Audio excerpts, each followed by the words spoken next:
Srpska pravoslavna crkva sutra proslavlja Uspenje Svete Ane, majke Presvete Bogorodice.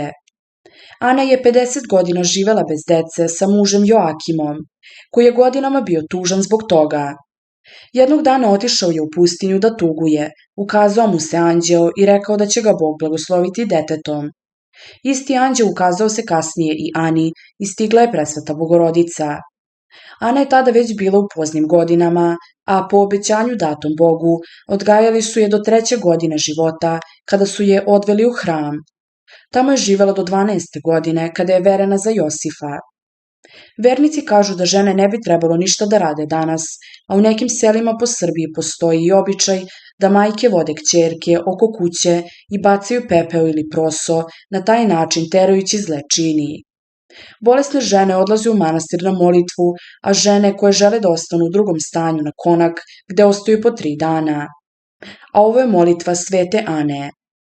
Sveta majko Ano, koja si od Boga odabrana da postaneš majkom onoj što nam je rodila božanski spas, tebi se plačući obraćam za tvoj moćni zagovor, izmoli mi kod svog i mog Boga milost da budem danas i sve dane svoga života poštena, čestita, čista i trezna, ćutljiva, vredna, milosrdna i bogobojažljiva žena.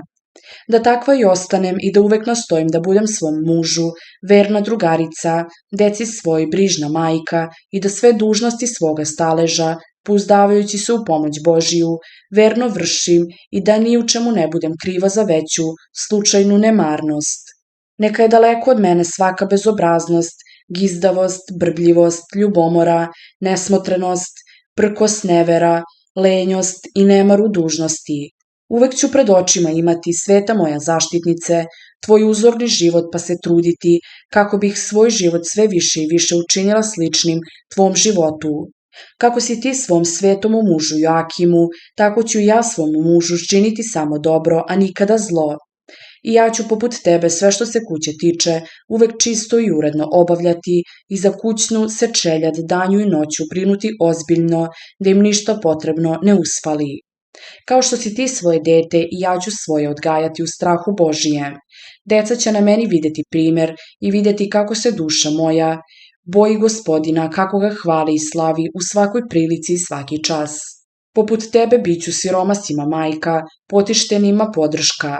Izmoli mi, predraga moja majko Ano, Božju milost za sve ove odluke, jer samo uz pomoć Božju moći ću izvršiti to što sam po tvom svetom primeru i na tvoju čast odlučila. Amin. Ako vam se sviđa ovaj video, možete pogledati i video koji se trenutno nalazi na ekranu.